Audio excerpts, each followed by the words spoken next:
Hello,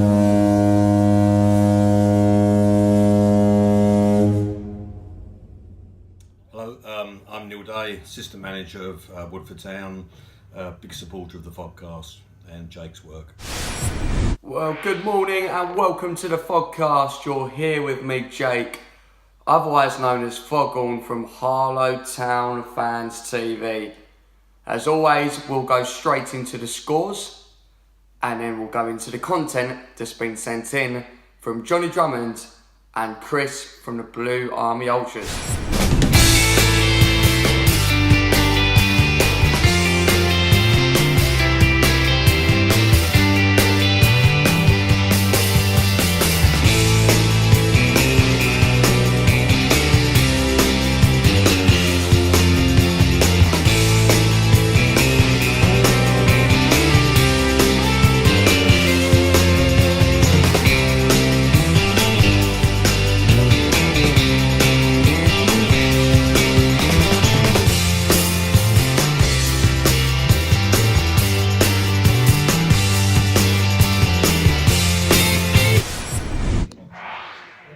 Good afternoon, this is Bedlington Town, Bedlington Town against Bedlington.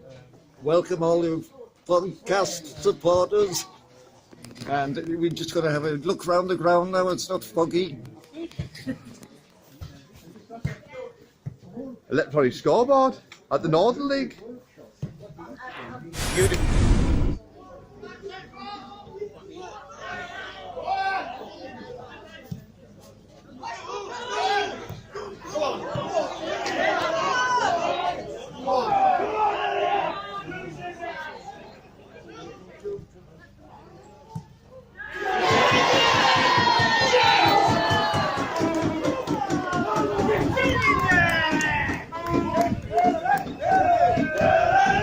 Jolly lads.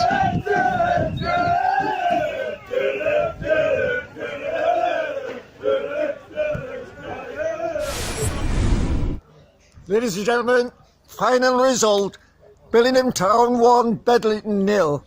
The lighting was very poor, it was very dark, I don't know what happened. Very tough game, but they did well. 26, is it now? 26 games, never been beat, 4 draws. 5 draws. Up the town. Up the town! This is Chris from Blue Army Ultras, and Wingate and Finchley on the weekend played Hemel Hempstead in the second round of a FA Trophy at Hemel's ground away. The final score was 4-2, coming back to getting 2 goals after being 4-0 down. First of all, Hemel, for the first goal, they totally deserved it. They put on a lot of pressure on us, and second goal was a goalkeeping mistake. You can't really blame Shane Gore, though he's been really good this season. It's just a small blip of a really successful season. Then when he went 3-0 down, it was a bit of not the best defending, but it wasn't the most fairest, as Wingate did have a shot cleared, as well as a scorpion kick just over the bar. In the second half, however, things did not pick up straight away as Hemel got their 4th goal, but Wingate soon started to put on the pressure with amazing runs being played to David Manu, who eventually we got 1-0 from a corner where captain Sean Cronin headed one in from the edge of a box, maybe slightly inside the box. Then there was a penalty where Lewis Partman got fouled. He was playing really well. He got injured from a later foul, but anyway, he gave us a penalty. Sean Cronin took the penalty and scored it. The Wingate fans went mental, and then 4-2 result, I guess, isn't terrible. It's much better than 4-0. We've scored goals. Now we need to pick up on the league, make a good account of ourselves. Lewis away next week. Come on, Wingate! Please subscribe to Foghorn. Thank you. Have a nice day. Bye. Well, that was the scores of the weekend and the content that was sent in. For the weekly viewers, you'll notice that it wasn't Johnny for Bedlington Town. He was actually recording one of Bedlington Town's oldest fans in Bill, who they comically call Old Man Bill. Funny enough, Harlow Town have got the same kind of thing, but we call him Scarf Man, but his real name is Bill. Now, going into the non-league news for this week, Southern League Division 1 side, Welwyn Garden City, have appointed Dean Barker as manager, with Ben and Joss coming in as coach. See, both formerly of Northwood FC. Harrogate Borough's winning run come to an end against my team, Harlow Town. Of course, Harlow actually taken 6 points off of them this season, and Harrogate become the second team to lose at Barrows Farm this season against Harlow. The other team, Tonbridge Angels, who are top of the league at that time. So it just shows it can be done from Harlow. Bedlington Town remain unbeaten, and Harlow Town have signed Reese Price Placid. And just in Edinburgh, for good news for me and good news for my Leyton Orient followers as well, has extended his deal as manager. Now, it was something a little bit interesting and a little bit different for you guys.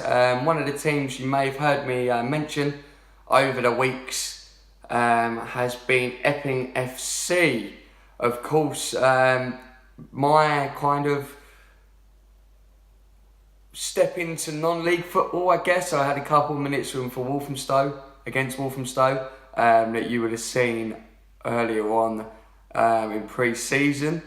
And of course, another vlog of them against Harlow Reserves. So enjoy this Epping FC special, and I'll see you after. My name's Harrison Peter, I'm an Epping Town fan.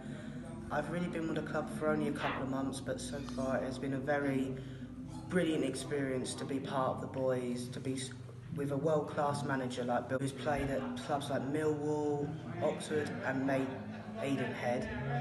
He has really gathered a great team together, honestly.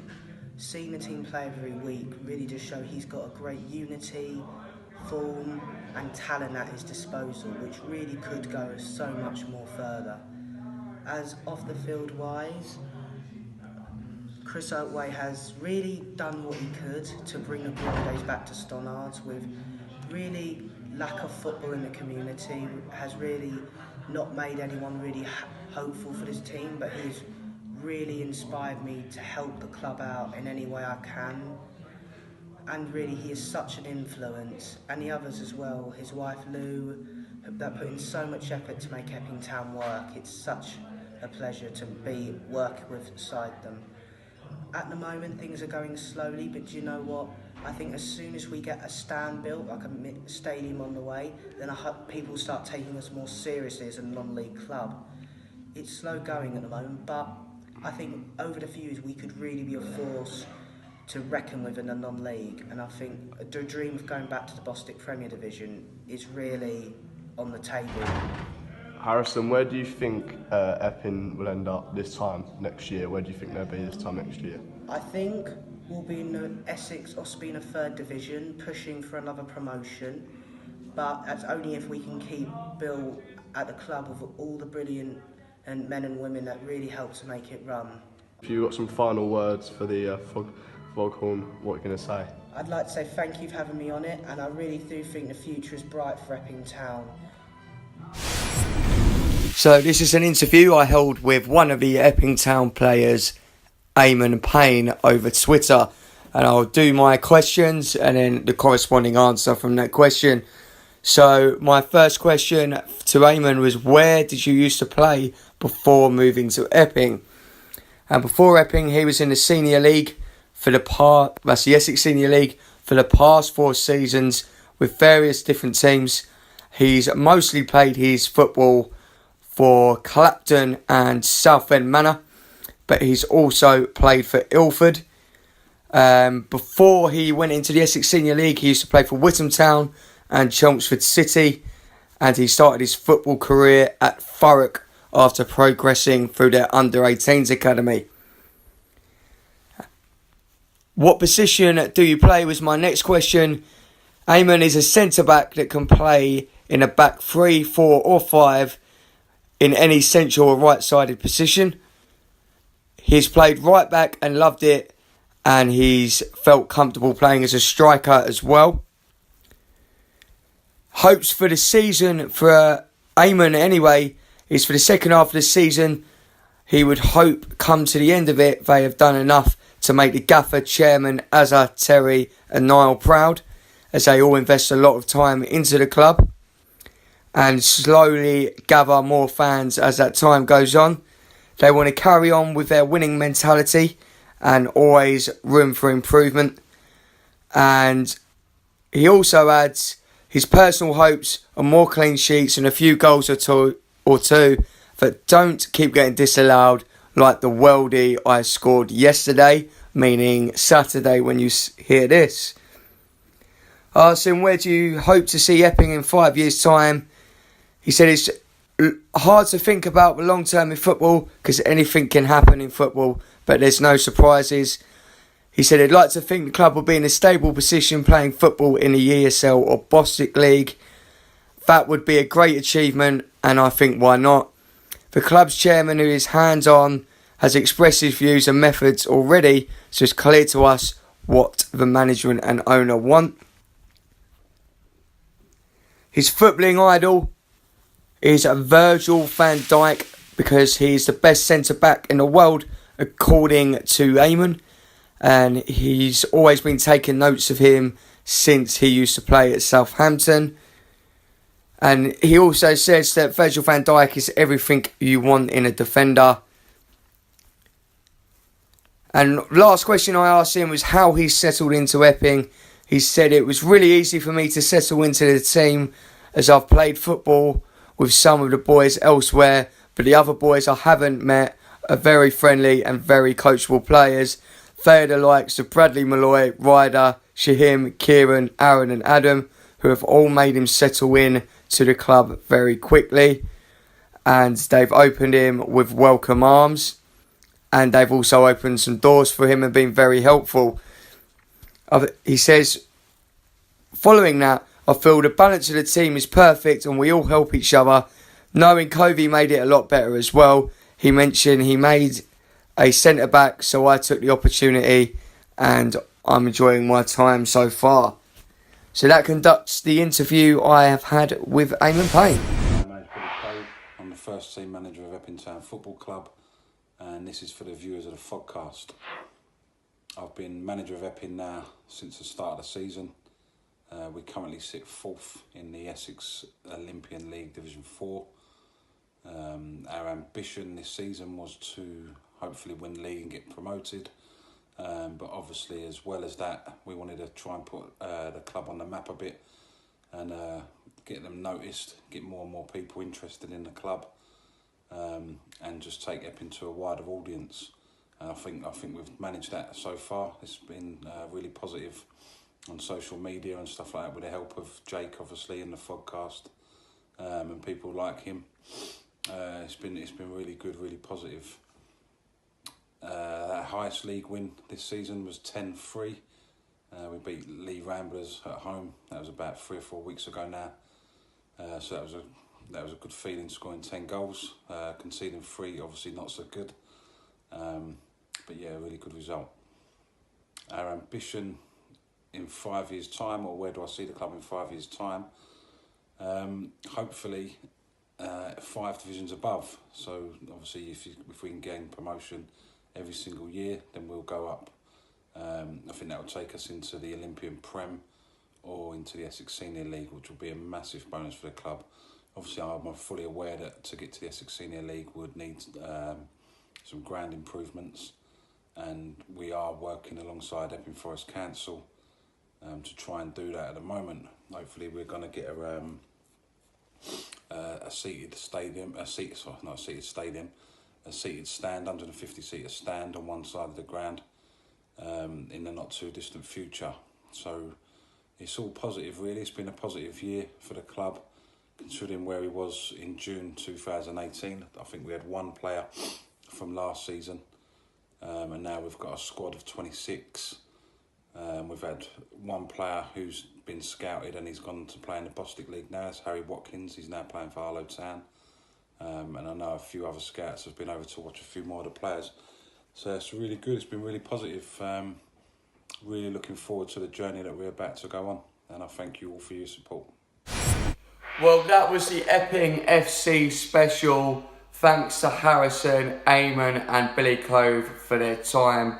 Hope you all enjoyed it, and if you're ever in that neck of the woods, go down and watch one of their games. Of course, at the moment it is free to enter, and they've got some players from the higher up leagues as well, so it's a good standard of football. And I better shout him out because he asks every week. My mate Brad plays in goal for him. Now, talking about this week, in terms of games I'm attending, I will be attending on Tuesday, this is subject to change, Welwyn Garden City versus Sutton Coldfield, which of course, as I mentioned earlier, is Dean Barker's new side. So they've invited me to go up to there and do a similar thing I did for him at Northwood. Whether that be a separate vlog or in a podcast, I'm yet to decide. Friday night, providing I'm not absolutely exhausted from my mock magazine day exam, I will be at Woodford Town versus West Essex. And then on Saturday, I'm pretty sure I'll be at Dorking Wanderers versus Harlow Town.